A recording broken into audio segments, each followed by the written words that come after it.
You are listening to a discussion born in the Christian ghetto. Welcome, everyone. It's my pleasure today to have on Eugyppius. Many of you will know him. I became familiar with his work during COVID and became very, very impressed with his approach to working through all of the issues that surrounded, all of the different layers of what was going on during COVID, the reporting on the nature of the virus, what it did, how it was spreading, but then also as things prolonged, the efficacy of the various measures taken in response, the lockdowns, and then the vaccine. And what I really appreciated about Eugyppius's work was his willingness to tick everybody off by saying things that nobody appreciated, that didn't make everybody happy, or one side over the other happy, especially when it came to things like vaccine injury and so forth, and just being very data focused and very measured in what he said. And as he has transitioned into commenting on the current political scene in Germany and Europe, I thought it would be interesting to bring him on and talk about some of the differences between the North American right, especially the American right, and the European right. And this is the Christian ghetto. And one of the issues that fascinates me is that the Christian faith is so tied up into the American conservative and right-wing sphere in a way that it seems that the European right is not. So I thought I would reach out to Eugyppius. He was gracious enough to give us some of his time and to talk about some of this issue of sort of what is the European right in some ways and what makes it different from the North American right. So Eugyppius, welcome. It's a pleasure to have you on. Thank you so much for the invitation. It's an honor to be on your podcast. Well, thank you. And we're tiny. I think this is episode 15, but it's one of those things where if you make a lot of friends first and then you wait to have a podcast, you can have a really, really good guest list right from the get-go. Yes, indeed. Indeed. So anyways, the long introduction, maybe you can just frame for my audience and what it is in your mind that makes up and characterizes the European right. Like, what are the issues at stake, and what is it that makes the European right wing? Yeah, of course. So maybe it would help to just have a little historical introduction. It seems to me, Sure. I lived in the United States for many years. I was a professor there, and so it is there. In many ways, I think one can overemphasize the differences. I think many of our cultures are, of course, cross-pollinated, and America has a huge influence culturally and politically upon Europe, of course. And also, I think the right wing, or people on the right, are reacting to many of the same globalist international forces in America and in Europe. And this, of course, causes a certain convergence as well. But I think the differences that exist they exist for historical reasons. And so the United States, you have to correct me here if I'm wrong, but my impression is that the US has sort of a truncated history when it comes to right-wing politics. That is, it has, of course, a sort of classical liberal tradition, which in Europe, especially before World War II, would have been read sort of as centrist, but in the United States context, that is kind of a right-wing position. And then, of course, it has a rough equivalent, I guess, of social democracy in Europe, so a more leftist but not quite communist orientation on the other side of the political spectrum. And there's not really any, or perhaps there is, but it's somewhat attenuated. There's not really a deep tradition of a non-liberal or an illiberal right in the United States. So I guess you could say maybe federalism played a roughly analogous role to, say, the old monarchist parties of Europe. but Europe has a sort of a much older illiberal right or non-liberal right tradition that I think is a little bit attenuated or has shallower roots in the United States. And so that is one of the most salient differences for me. Of course, I speak mainly about Central Europe. It's where I live. So Austria, the Austro-Hungarian Empire, the former countries that grew out of that, Germany and Italy, we all came to now.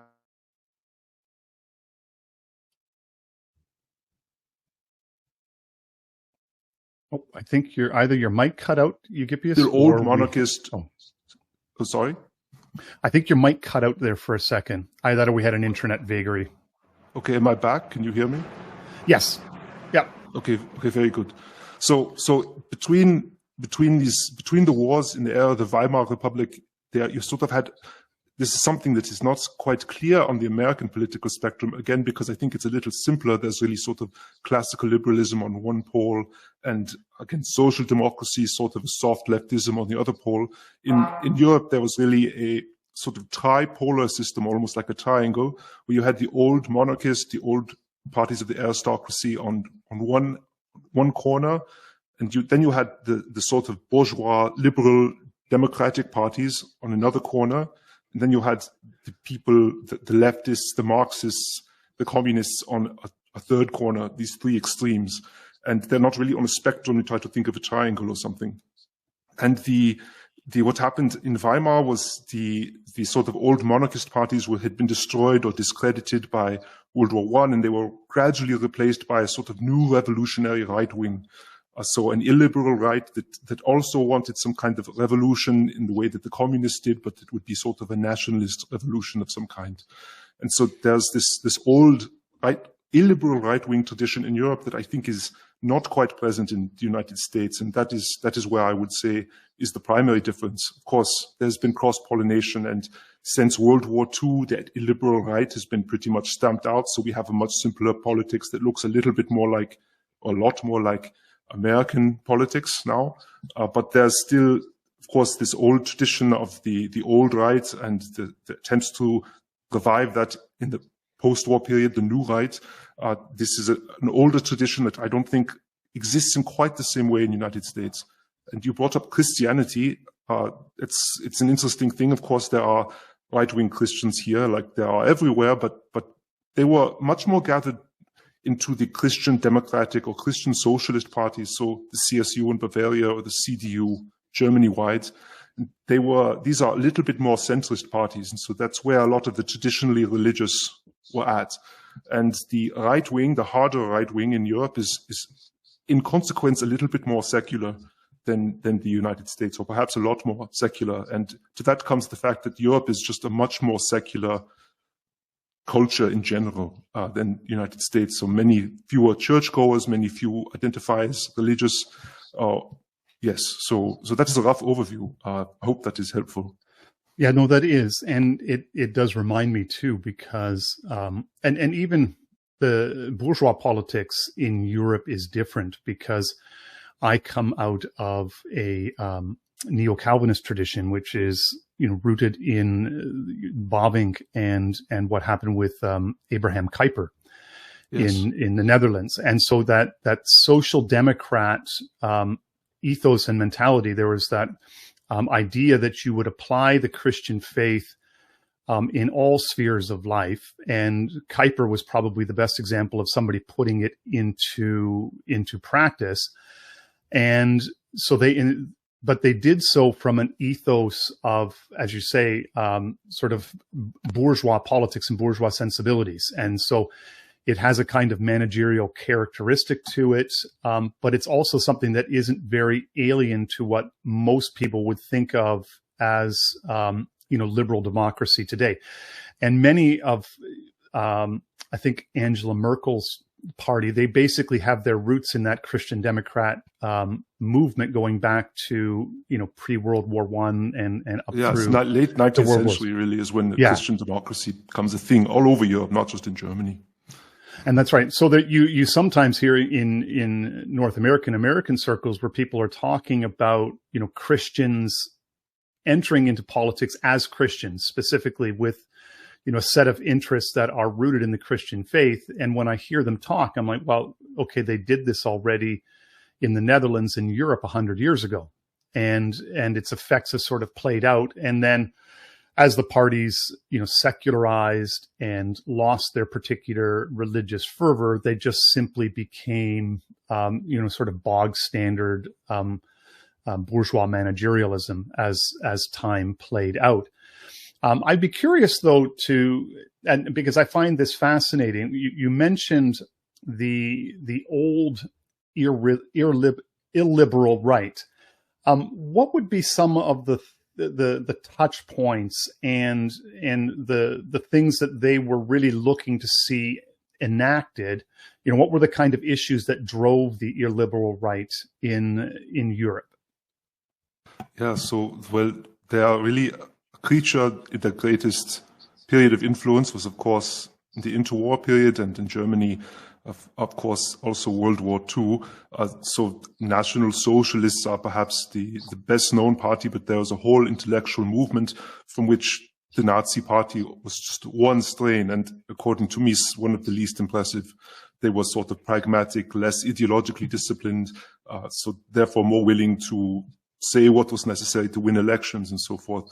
But the illiberal rights, so I think the founding or the central feature that caused them, the central cause that brought them to the fore was the discrediting of the liberal politics and liberal democracy in the interwar period, because the Weimar Republic was a disaster, and both on the left and on the right, there was a great impatience with the bourgeois political system and the belief that it was going to collapse one way or the other, and that some kind of revolution was necessary and a new political order would have to rise to replace it. And so on the left, of course, they are leaning into the technological and industrial revolution. They believe these are the answers to all of their egalitarian desires. And on the right, there's a desire to take over that revolutionary space and make their own revolution before the communists get to it. So that's a central driving feature of the right wing in this period. And there's a few other things going on. One is that the communists had by that time been around for quite a long time, and they had never actually succeeded in a revolution. And there was increasing demoralization on the left about the possibility of, the socialist utopia and everything, that they would actually be able to overthrow the system. And a lot of forces from the left begin going over to the revolutionary right and help to found this tradition.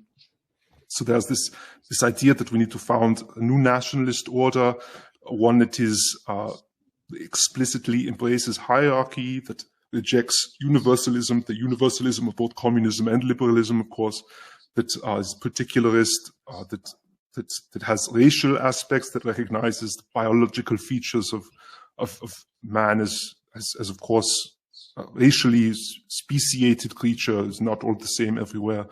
These were central driving features, and of course, all of this in the shadow of the communist threat from Russia. And after the war, of course, the communist threat persisted, and I think really kept some strains of what we would then call the new right, that is the post-war, post-national socialist right, alive as well, in various different ways. But it's always been pushback against liberal universalism and its rejection of hierarchy. So that is for me what really defines the right everywhere. And that, yes. So basically the rejection of that core principle of bourgeois liberalism, that people are born basically more or less equal, and that it's everybody's responsibility to kind of, as they say, pull themselves up by their bootstraps. Yes, exactly. Yeah. It's fascinating when you dive into these materials. I know for me, it was very, very interesting to get into somebody like Ernst Jünger, and to discover that, there is a critique of, this mid-century German politics, fascism and Nazism, that people were able to mount effective critiques of what was happening in the interwar period and through World War II, but to do so from the right, as opposed to, what emerged in the post-war consensus is this, the basically the anti-fascist liberal, and that became the touchstone of, anything that wasn't managerial liberalism was inherently fascistic. And then you come and you basically take that frame, and that's sort of what you grow up into. I'm in my 50s, so I grew up in the post-war consensus in the 80s and 90s. Only to discover that there was a whole range of political critiques that actually come at all of that material from the right itself. And that to me was very eye-opening, that I think that your notion of a triangle is very good that way. Now, I don't know how familiar you are with some of those critiques, but if you are, I'd love to hear your thoughts on that. You mean the critiques of National Socialism from the right? From the right, yeah. Yeah, so it's a very complicated topic. There's obviously the National Socialists, they did their best to stamp out rival traditions and strains of thought when they came to power, and that's one of the things that I think put the right in such a bad position in the post-war period. Not just its suppression by the liberal victors, but its prior suppression by the National Socialists. The critiques are manifold, above all because the National Socialists, again, were sort of, I wouldn't say anti-intellectual, but kind of unstudied. They were very eclectic in their borrowings from different strains of thought. They were themselves kind of incoherent. They're different schools within different corners of ideological speculation or ideological discipline inside of National Socialism, because of course they, in addition to trying to stamp out alternative strains of thought, they also absorbed many of them. So one of the most interesting critiques of the National Socialists, I think, came from the Völkisch side of things. So these were it's hard to translate Völkisch, but it's a sort of nationalist, but with kind of an ethnic or biological elements. They're interested in, German ethnicity and what kind of state is biologically or instinctively correct for Germans. And the Nazis came to power, or even before they came to power, they appropriated a lot of Völkisch ideas, but they took out the notion of Germanness and substituted this kind of bizarre, almost ahistorical alienism instead, which one can speculate about why they did that. They had, imperial ideas. They wanted to annex neighboring countries. I don't really know, but this was sort of a very serious point of disagreement, and why a lot of the Völkisch movements were turned off by National Socialism in general. Of course, there's the more hardline fascists. So now, of course, fascism has been subject to a relentless inflation. Everything that is not liberal democracy and is on the right is fascist, but it had a much more specific meaning in the pre-war period. And it was really a Mediterranean phenomenon. It was a less even an overtly political movement than a kind of aristocratic warrior ethos that goes out of experience in World War I. It's interested in heroism and death in battle, and has sort of classical aspects almost. And the fascists, of course, found the collectivism of the National Socialists off-putting and disgusting. And the National Socialists, of course, thought the fascists were just individualists who would not fight for their people and were not contributing to the collective good and so forth. So these are just two areas of tension, but there are others. I think Ernst Jünger is a good example of somebody who would meet my definition of fascism anyway. The World War I experience, the interest in individual heroism in battle and so forth is really a whole aspect of that culture that the National Socialists, after they came to power and became dominant, really tried to suppress. It is fascinating, and partly because so many of these issues today, given the post-war consensus, are so sensitive, that in a sense, nobody wants to talk about it. The idea that, we as a people have a unique characteristic that we want to live out as a people. That there's a certain, yes. In my ethnic heritage, is Dutch, that there's a certain Dutchness to being Dutch. And, when you're in the Netherlands, it's quite obvious the difference in, the nature of sort of being Dutch sort of exposes itself all around you. You cross from the border from Germany into the Netherlands, and it changes almost instantly. Just even in the pavement and the roads. I mean, it's the whole battle with the sea has really shaped the character of the people in such a way that everything becomes, the collective action for an orderly society, because we all have to band together to survive the constant threat from the ocean and from the rivers. And people have a hard time grappling with that, but that's, ac normal, just, be a normal person is basically the ethos of sort of your Dutch temperament, be orderly, tidily, and just be normal, and we'll all get along. And even as the Netherlands has liberalized, that ethos and spirit has remained. And I think it's hard, and especially in the North American context. I know there are some who talk about the history of early settlement and heritage Americans and so forth, but mass immigration has largely obliterated many of those. Well, not obliterated, but just overlaid them and masked them and crowded out many of those aspects in the North American context. But it seems to me that in today's context, one of the galvanizing issues for the emerging right in Europe is the issue of immigration and all of the effects of it. If I don't know if my reading of that is correct. No, it's totally right. I think the only reason that the right wing in Europe is not even is even on the political map is because of immigration. It's changed politics here in the space of just 9 years. Is it really? Is it only been that short a time since? Really, since I would say it became politically pregnant. It became a dominant theme with 2015 and Angela Merkel and Wir schaffen das and all of that.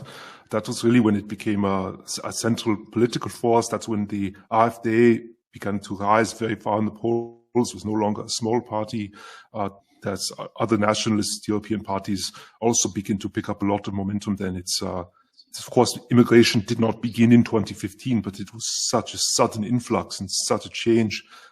It really changed the nature of the political landscape all in 3 or 4 years. Yeah, because there were parties like Geert Wilders in the Netherlands has just, yes, recently won office. And I mean, I've been listening and reading his stuff that's been translated anyways. My Dutch is not good enough to read it in Dutch, but it's interesting that, the things that he has been saying for a long, long time, are a lived reality for many people. And as a result, it's even, my sense of it is that especially among the young people, it's almost become, edgy and, what's the right word?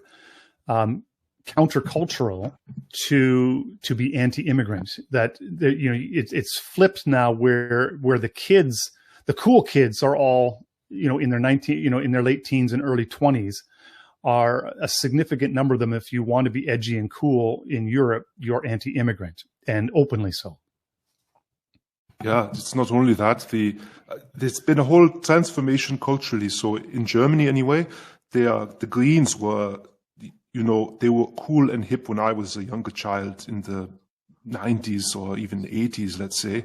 But then they all became sort of establishment figures. And one of the things the Greens have done, which I think has really destroyed their long-term cultural prospects, is that they've all gone into the school system. And so everyone grows up. At first, it seemed like a great strategic win. All the school moms everywhere are indoctrinating all the children against nuclear power and open borders and everything. But it's actually really obnoxious having these desiccated old women shouting these political doctrines at you all the time. And the Greens have now become sort of this frumpy, embarrassing party that isn't cool anymore. It's actually tiresome, and nobody likes them very much.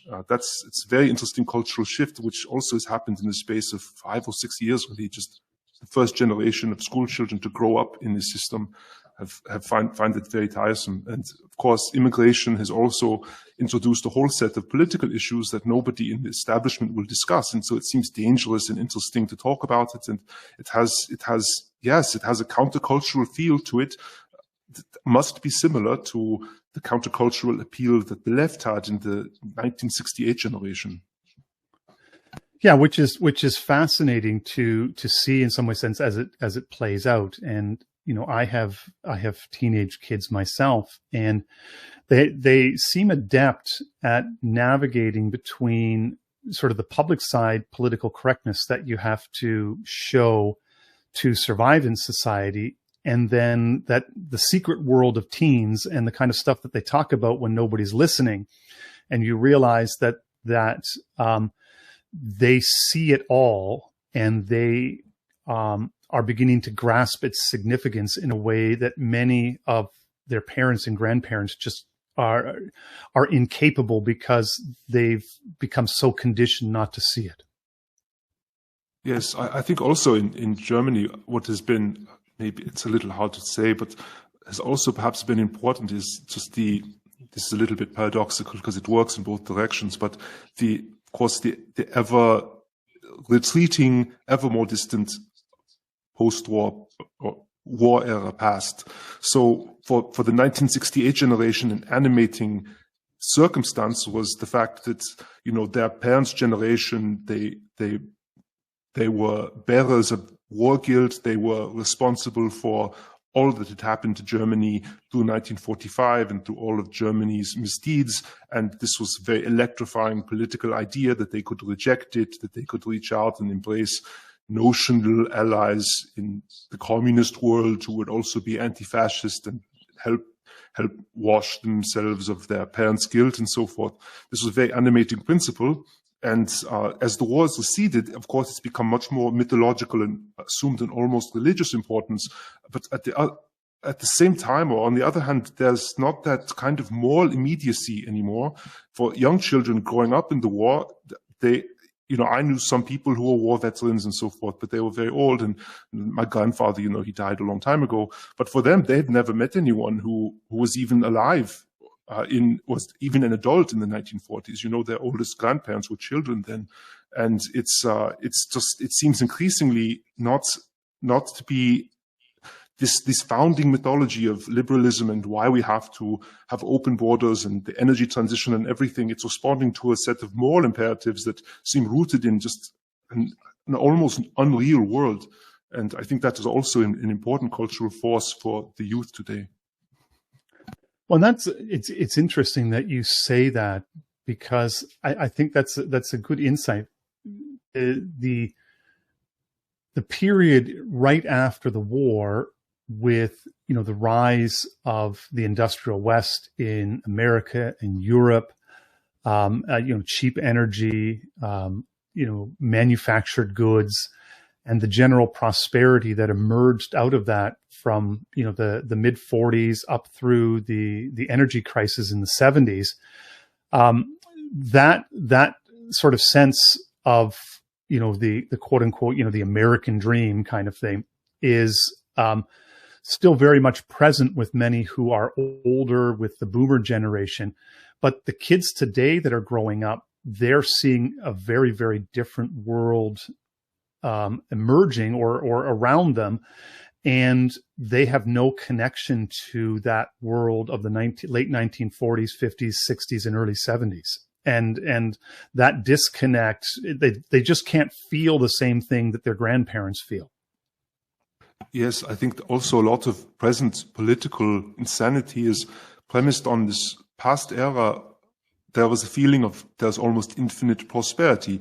The economy would just grow forever. There are infinite resources. Everything would always be fantastic. And we could afford crazy things like renewable energy, and we could afford to import millions of foreigners because we have higher standard of living. We don't really deserve it. We feel bad about it. So let's have more Africans living here or something. This sense of prosperity and infinite possibility, also infinite political possibility after 1990 and the fall of the Berlin Wall, that's all gone now. People are growing up in a world where the economy doesn't work very well, where resources are limited, where there's not going to be any retirement plans when they retire. It's a much darker, and I think it's in a way it's a return to the ordinary state of humanity, where there's competition over resources and there's scarcity, and possibilities aren't unlimited, and there are enemies abroad, and the geopolitical world is a dangerous, anarchic place. And as these conditions return, I think it's just inevitable that more traditional ways of thinking about politics will also come back and will seem more appealing and convincing. And it's interesting that you mentioned, so I'm thinking about it, in many ways, and again, the Dutch experience with Kuyper and others, it seems to me that the whole Christian Democrat movement was the sense of immanentizing the Christian faith in society. So you have this sense of unlimited resources, and people, in a sense, embrace their Christian heritage in a secular way. And in a sense, almost we're going to enact this sort of Christian heaven on earth here through basically, bourgeois managerialism, in a sense, as it emerged. I mean, it didn't arrive fully formed, but as, in the post-war period, and, with these Christian Democrat parties that emerged, in my sense of it was at the time, here you are, in a sense, manifesting Christianity in European social programs. And yes, that's exactly what it was. Yes. And so, this to me is a history that, in North America really doesn't happen, because the separation of church and state in the United States set it on a very different trajectory. Whereas in Europe, they were saying, we have to institute our Christian faith in our social policies. And in Canada, I know there was a period of what you would call the social gospel movement. And I think that mirrored in many ways what was happening in Europe in the development of Canadian social programs. And so now you arrive at a period where, in a sense, all the chips, so to speak, from Christian social action in Europe were pushed into these Christian Democrat parties, without necessarily, say, the concurrent, faith development. In other words, in a sense, we didn't have to become, weirdly supernatural or super devotional. We don't have to be like the old lady constantly going through her prayers. We can be social democrats, and we can be Christian, and we can enact heaven on earth. But when that doesn't show up, in that sense, what became left of the Christian faith on the outgoing end of that, when heaven on earth didn't arrive, and now we're in a very different situation. And I guess my sense is where does the Christian faith, Christian church lay in sort of the political landscape today in that regard? Because it is really tied up with the current political order, right? With the ruling parties, that's where their history lies. And that seems like an exhausted, spent force. But yet there are still active Christians in Europe, even if they are in small numbers. And I'm sure that many of them are politically involved. But it just doesn't seem to play the same kind of role because of that unique European history in that regard. No, it's a very interesting question. I often thought about you mentioned the American separation of church and state, and it's for me very interesting that seems to have created an environment in which Christianity has persisted in a much stronger way, whereas in Europe, where Christianity was sort of integrated into the political system, it is sort of, as you said, almost been secularized, and the Christian tradition has been attenuated. It's a very fascinating effect that I would not have predicted. So Christianity today, say in Germany, again, we are just very secular. Of course, the CDU, the Christian Democratic parties, are, I would say, to a large extent Christian in name only. Now, here in Bavaria, the CSU, the Christian Socialist Union, they're a little bit more conservative, and I can say my neighbors and so forth, they're Catholics, and they're at least traditionally Catholic. I'm not sure how personally devoted they are, but that's still an important pillar of the party. But, also the Catholic Church has become increasingly liberal over time, and I would say their politics stand significantly to the left of many more traditional Bavarians. So the place of religion in the system is a little bit hard to pin down. I would say one thing that's happened over time is that, so the Christian Democratic Union in Germany used to be a Volkspartei. So I guess a good translation would be a big tent party that held within it a lot of different movements, basically the entire right end of the spectrum, short of whatever was forbidden after the war.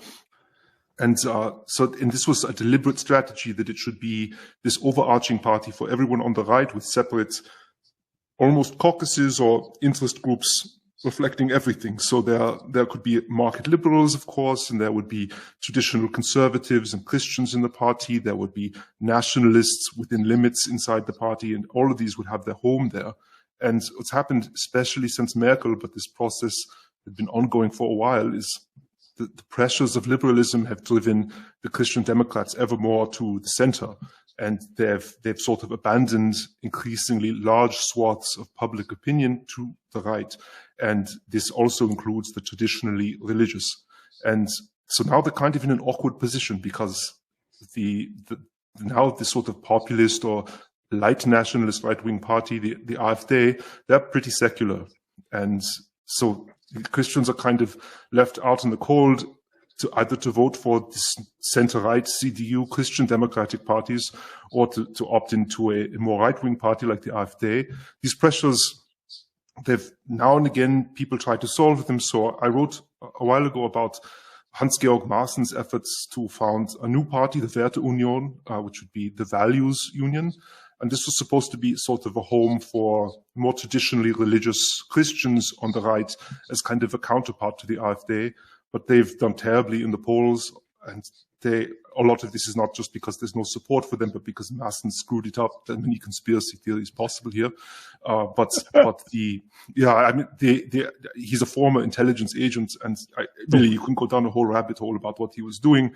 But so there's kind of a nothing party. But the idea, and it got me interested, it got a lot of people excited until it blew up, definitely shows that there's a possibility there. And I think maybe in the future it will be realized if the AfD takes a more nationalist turn. Right now, the market liberal side of the party is dominant in leadership and so forth. That's also, I think, tactically not a bad idea. It's a little bit dangerous to be overtly nationalist. So that's tactically necessary. But if the party becomes more overtly nationalist and the leadership becomes more overtly nationalist, I think they will be more interested in explicitly providing a home to also traditionally religious on the right, and representing traditionally religious issues for everything from abortion and family politics to the place of religion in public life. I think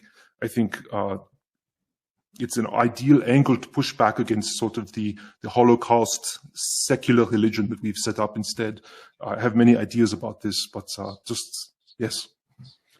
Yeah, that is interesting, because though that's really from a public perspective, sort of the nexus of issues that ends up coming to the forefront for Christians, which are the basic, sort of family values: abortion, marriage, homosexuality, that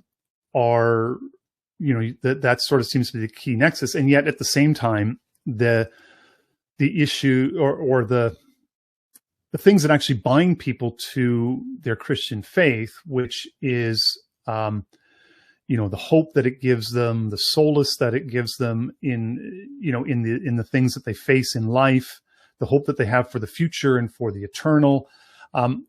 These types of things don't necessarily get quantified politically. It just simply boils down to, the typical quote unquote family values issue. Now, how do those types of issues play out across here? Because it would seem to me that there is a much more settled consensus. It seems, my sense of it is that on the one hand, people don't really talk about it in terms of, say, abortion, gay marriage, and all the rest of it. But at the same time, in Europe, it's not quite as radical as it is in America. So you don't get the constant shoving into the forefront of homosexuality, of transgenderism, you don't get, like, the idea of late-term abortions, from what I can understand, doesn't seem to be a thing in Europe, that there seems to be much more of a social consensus in society, and these don't really play out as major political issues. And I could be reading it wrong, but that's my sense of it. Yes, I think that's right. On abortion specifically, I would say that it is not functioned like the kind of wedge issue as it has in the United States, especially. And there's, as you say, there's a social consensus around it. It's never been as free and easy to obtain as it is. Oh, I think we cut out again for a second.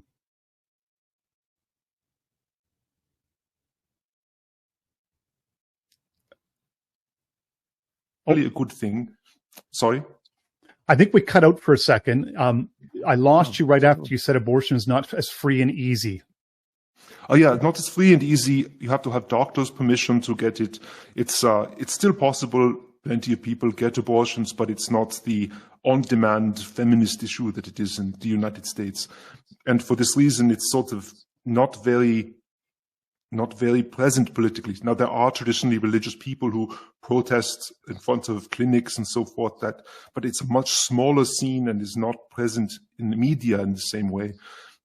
This is seen as a good thing, by the way, and people, even on the right, think that it's good not to open a massive controversy in this area. And as, for example, now that the Greens are in government, there have been issues to make abortion easier to obtain, and there's sort of surprising critique from the right that you're going to introduce this whole tiresome American political controversy that's unnecessary here. And so that's very sort of one issue that's different. About the whole Rainbow Brigade and the trans crap and the gays and everything, this is very powerfully coded American here in Germany. So every time they crop up, they have their English language signs, and it just feels like an Atlanticist imposition.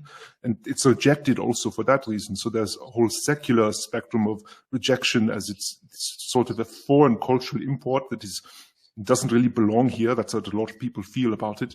And the people pushing it, of course, are the biggest pro-Americans, the biggest pro-Atlanticists you can imagine. And so that's another aspect of the gay that perhaps doesn't really exist in the same way as it does in the United States, where it seems to be, I don't want to say organic, but it seems to come from more inside the house, where here it comes from outside. Yes, in all of these issues, of course, Christians are present, but they're not in organized political force as they are in the United States. So I would hesitate to say that there is such a thing as a religious right in Germany. Maybe some very small parties or a couple of figures, but it's not a large scene as it was, at least recently, in the US. So that, I guess, begs the question then, if you would say that there's, as you mentioned, not a huge critique of abortion from the right, in a sense, like everybody's just willing to accept the current consensus, and the whole sexual revolution agenda, as is seen as American imperialism and as imposition from the Anglosphere. What then would be the kind of issues that devout Christians would get themselves very exercised about?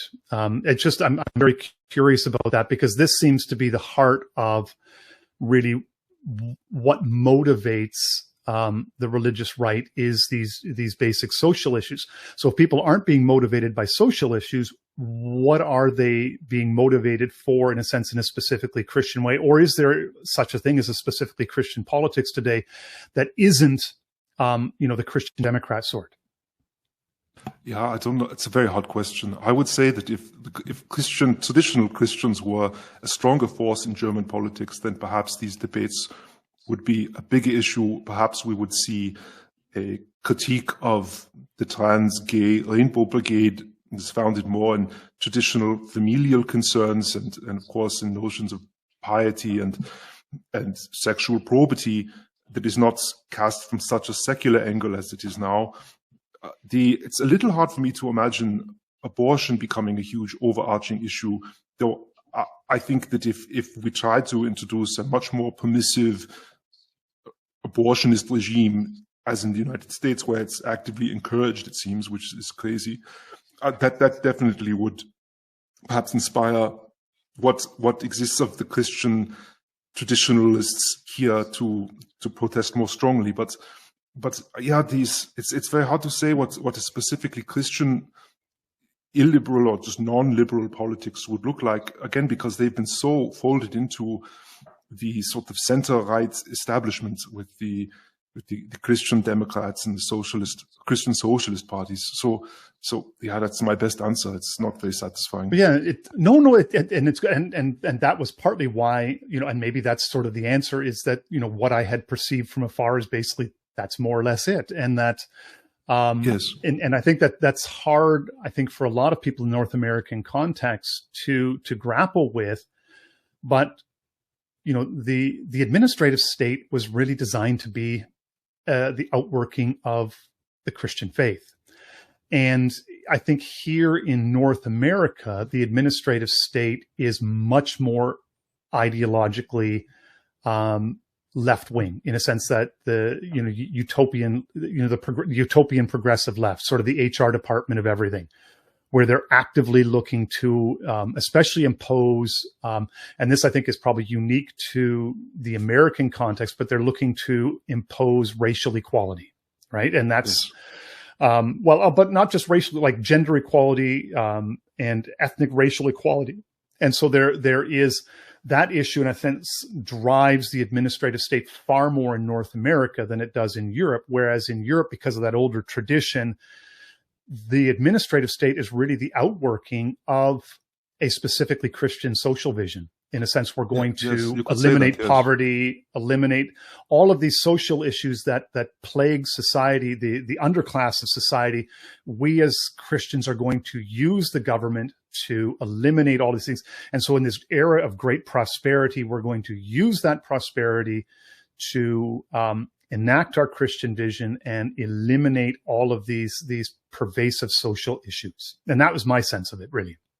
No, that's right. And I would say it also means that, to the extent that mass immigration really means the end of the social welfare state, which I am convinced it does sooner or later. You can't have these extremely generous benefits. Germany, half of the state budget goes towards paying all kinds of social benefits to people. If you have a child, you get extra money to care for them. And of course, when you retire, you have a lifelong pension and all kinds of benefits that just don't exist in the United States. This huge welfare state, of course, will be brought down by mass immigration because the immigrants don't really work. When they do work, they're low-level jobs. They're not Germans, so they don't have any sense of solidarity with any feeling of solidarity with this broader system. They don't feel that they own it. They just extract from it. And it will bring it. So this means that mass migration is a huge political threat here, because it strikes at a cornerstone of the entire European political order in a way that I know mass immigration is bad everywhere. It's bad in the United States, but it doesn't invoke the same kind of political existential threat there, I don't think. Also, we have much worse migrants than the United States, I would say. But there's one reason why mass immigration has different political effects in Europe and North America, whereas it's causing the rise of, the quote unquote far right in Europe. In the United States, there's more of a sort of, I don't know, I would not call Trump far right, for example. I'd say more sort of a center right populist response. It's different. Yeah, and it is, and I think your assessment of the American context is correct, that there really is no tradition. Well, there is, but the illiberal right is a very small tradition, and even that, in many ways, is still framed a lot of the time within the context of the interpretation of the American Revolution and the period after that. So a lot of it involves, how do you properly interpret the genesis and the meaning of what happened during the American Revolution. A lot of it is perhaps also rooted in the Civil War. Is that right? Yes, also that's exactly it. Rights and yes, that's what I always thought. That sort of equivalent to the old monarchist parties would be sort of this older federalist tradition in the United States.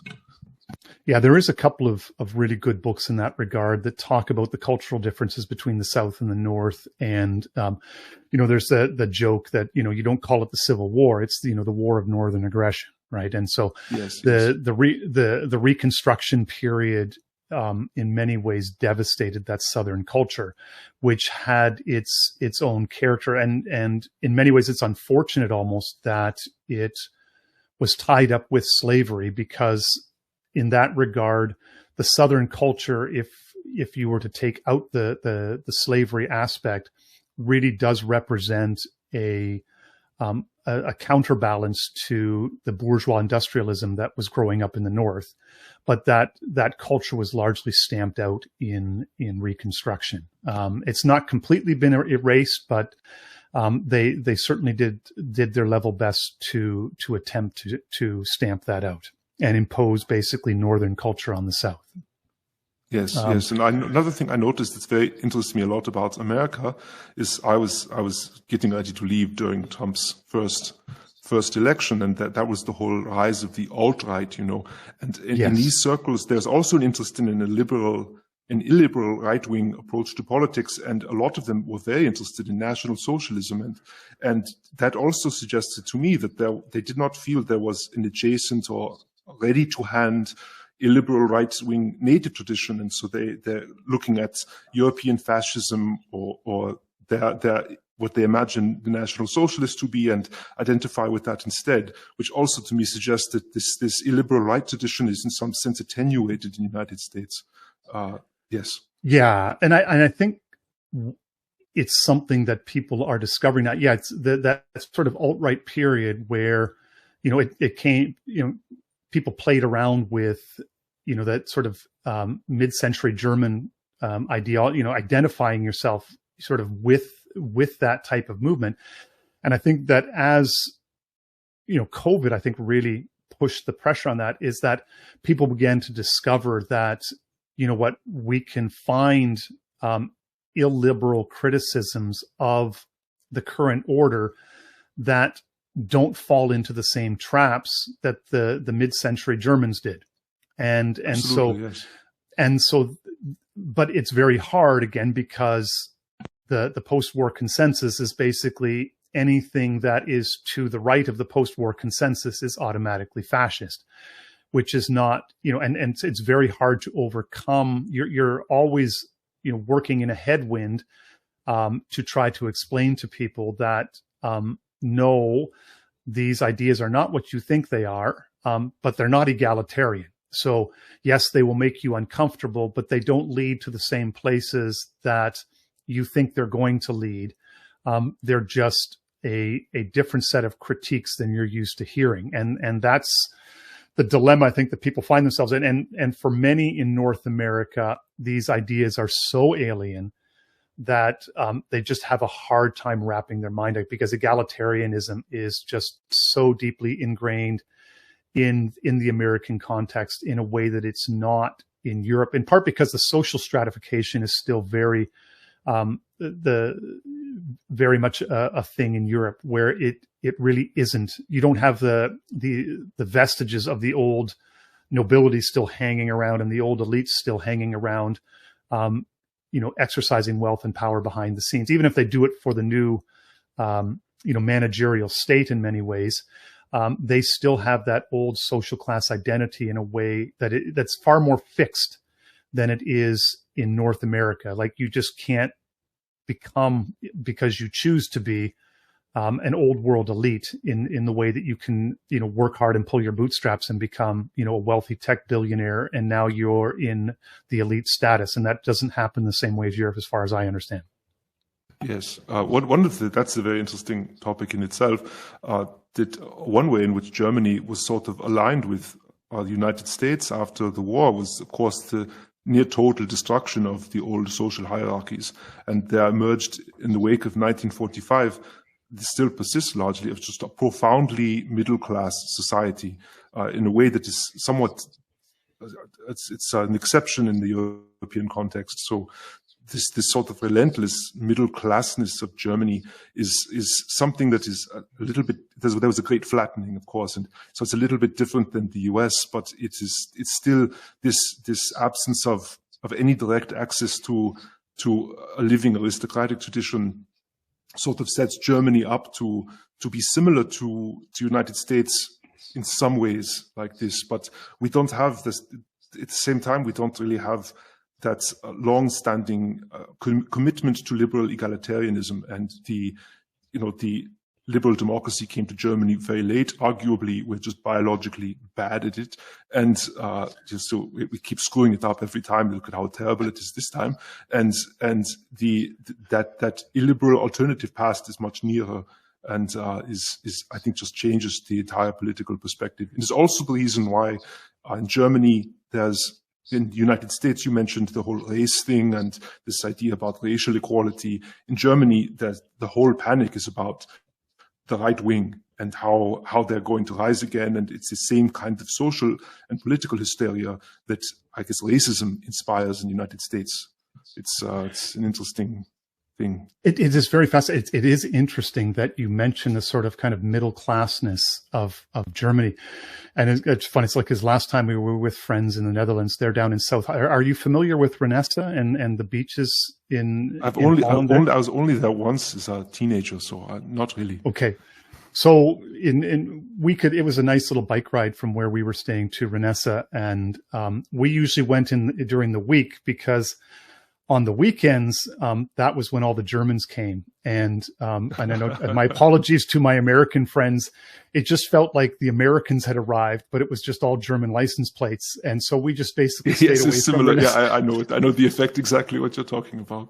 And as soon as you said it, I'm like, oh, that was what annoyed me about the Germans coming to Renesse. And it was just like, as a Canadian, so this is one of those, again, being a Canadian, one of the things that you find just by not being American. Like you, spent a lot of time in the States and sort of just fell in love with the whole place again. But you have this sort of weird mix of, the things that were imposed upon you in your youth and your sense of like, every time you see the worst aspects of Americans sort of manifesting themselves, it's very hard to resist those impulses. And again, as soon as you said it, it's like, that's exactly what I was feeling when I was sitting on the beach or when we went into Renesse on the weekend when the Germans were there. It was just like, it was that same feeling. So now I have a sense of peace about why I was annoyed by the Germans. No, I spent a lot of time in Switzerland. It's sort of part of the same cultural sphere, and the Swiss have a similar aversion to the inflow of the ski tourists from Germany in the winter and everything. It's a similar phenomenon. It's what can you do? You just hide. The Germans are here. Yes. Yeah. And maybe before we go, because we've been talking now for almost an hour, but just sort of to shift gears slightly, one of these interesting political questions that is close to my heart and something that you have written about is, and to shift away from sort of the influence of Christianity in politics, but the nature of the administrative state. And so this ongoing debate that we have in our circles between it's the oligarchs pulling the strings behind the scenes, or it's the effect of the administrative system. Now, I have, I'm a disciple in that sense of Jacques Ellul, and have a lot of respect for the notion of the administrative state as, a distributed system of power. COVID, I think, really underscored for me that Ellul was basically right about everything. And, so if you take a René Girard type of perspective of mimetic behavior, that the idea that in a span of 2 weeks, all of the previous scientific evidence about, masking and lockdowns could be thrown out, and that a new regime could be implemented across a network, just basically mimetically, and that every government everywhere switched their policies on a dime. It says shows you, and it says how in its most turbo format, how a distributed power network like the administrative state globally works, and the idea that okay, billionaires have influence and they can influence things, but the idea that, a couple of oligarchs could behind the scenes pull all the strings and change every policy everywhere across the globe within 2 weeks is, to me, just sort of laughable on the face of it. So you have this sort of tension. And so you have written on this in the past, and it'd be interesting just to, before we part ways here, that to get your thoughts on that matter. Yeah, so as far as I'm entirely on your side in this debate. I believe that, well, of course, in a sense, we do inhabit oligarchies of a kind, but the oligarchs are really institutions, and bureaucratic institutions are both within the government and increasingly outside of it. And these govern our society in very, very precise and very extensive ways. And there's sort of this entire administrative or managerial apparatus which extends across the press. It's in the universities, of course, in the entire corporate world, and also in government institutions. It's a very well networked system of power, and the individual oligarchs, rich people, of course, can influence the system, but there are also many of the most influential ones. If you look at them, they seem to be products of the managerial system themselves. I mean, Bill Gates is a primary example here. Look at the man. He looks like he just walked out of some kind of bureaucratic office. And Soros, all the rest of the big villains on the populist right themselves seem to be products of managerial pressures and culture. And I think this is one of the most salient features of modern politics, and what really divides us from all prior eras is that we are governed by these very complex human machines, and that no one really knows how to control them. No one really is in charge of them, and they have their own tendencies, and they act in certain ways that are simultaneously hyper intelligent and also extremely stupid. And no one has yet found a solution to this problem, but it seems to be at the center of our political rot. What can you say? Well, yeah, and it's in a sense that you need these systems in order to manage things at scale. But once you've scaled them up, they begin to take on a life of their own. And yes. So, they were implemented to allow people to scale up, to accumulate wealth and power. But once the whole system was put in place, the people that scaled it up lost control of it. And that's kind of the fascinating thing. And so you get these people behind the things that are constantly looking to identify the villains behind the scenes, not realizing that the quote unquote villains that you identify, as you say, they're as much a part of the system as everybody else. And even if they have more influence than many, they are still themselves subject to the system. And no, of course they try to act through it. That's why they found all these charitable organizations to extend their political influence. They build their own bureaucratic managerial structures and so forth. They are creatures of the system themselves. Yes, exactly. You're right. Yeah, and that's kind of the interesting thing is that, and then these charitable foundations, of course, though, once they're put in place, become part of that mimetic system, and they imitate and take their cues, in a sense, not necessarily always from the billionaire who set them up, but from the other managers again. And it just sort of continues to add to the system. It always seems to get bigger, never smaller, which is, and maybe it just simply takes the kind of crisis that Europe is experiencing now for the whole thing to unfortunately collapse. And that would be, I mean, nobody really wants to see it happen because this is life as we know it. But at the same time, the whole system itself is unsustainable over the long term. It can't go on forever. No, you could say the only real imperative the managerial system follows over time is to increase itself and to grow larger. And then everything that happens is a mere pretense, in some sense, a theoretical pretense towards that end. And so every time there's a disaster or a problem is identified to solve, it's just an occasion to open more offices, hire more people, delegate more responsibility to solve this issue. And of course, the extent of the cancer just grows and grows over time. And it becomes, as it grows, it becomes more complex. It becomes harder to predict, harder to govern, harder to rein in. And it's an intractable problem. Well, and this, in a sense, really is the problem of the right, because within the managerial system, and this is something Marshall McLuhan, the medium is the message, is that in a sense, it doesn't really matter whether you have, conservative or liberal political policies. If you have to affect them using the managerial system, they end up looking more or less the same on the output side of it. Regardless of what you intended them to be on the input side, they all end up being managerialism.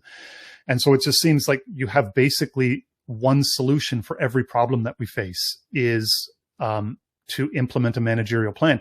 And I think that's the real struggle that the right has, is to cast a vision of a way of managing our affairs that is a different answer from that of the managerial system. And I'm not sure that there is, any kind of answer that has reached the sort of public awareness level that people can say, hey, wow, that's really different. And that really, where it really, really is different from managerialism, and that every party, every platform right now sort of works within the system. Yes, absolutely. And also, because none of us are in power, well, there's two problems here. First of all, our political parties on the right are very focused on winning elections and so forth, which is great. Yes. But and of course they have party programs, which they want to stop immigration. They want to do all of these things, which are, again, it's totally fine, but they're not focused. They can't be focused perhaps on the real problem, which is trying to do something about this system. First of all, this issue is not known to a lot of people. Not many people read Elul, for example. And second of all, I think it's not that a lot of politicians are themselves good at winning office and good at campaigning, but aren't really good at understanding how political power functions itself. Trump is a primary example here, but there are many other politicians on the right you could mention. That's one problem.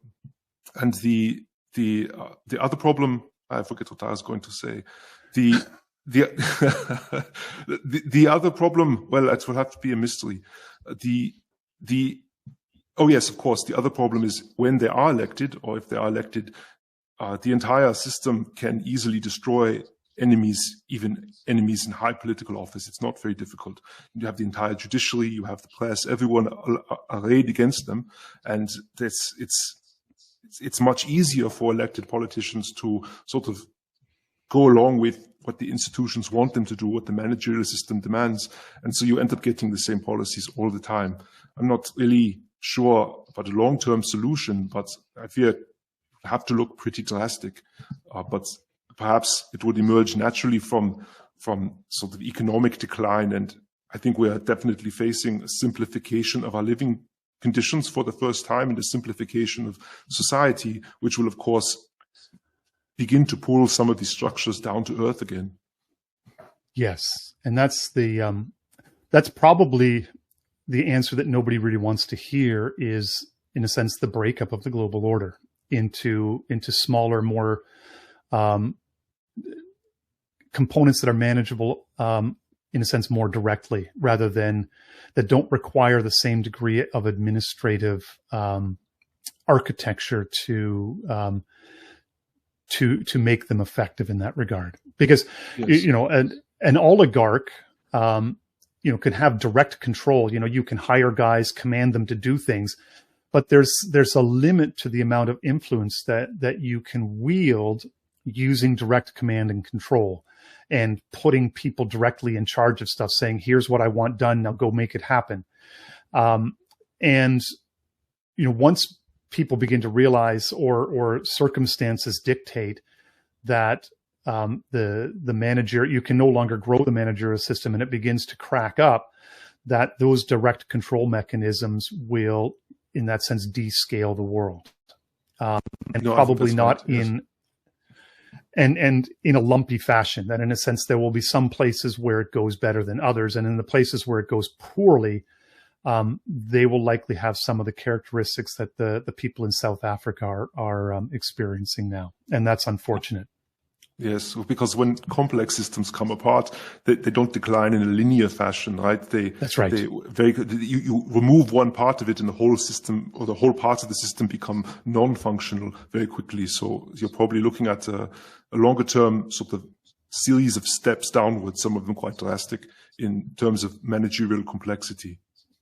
Yeah, and also then, but this downscaling, though, creates opportunities for new ways of doing things that weren't possible when it was, the managerial system of everything.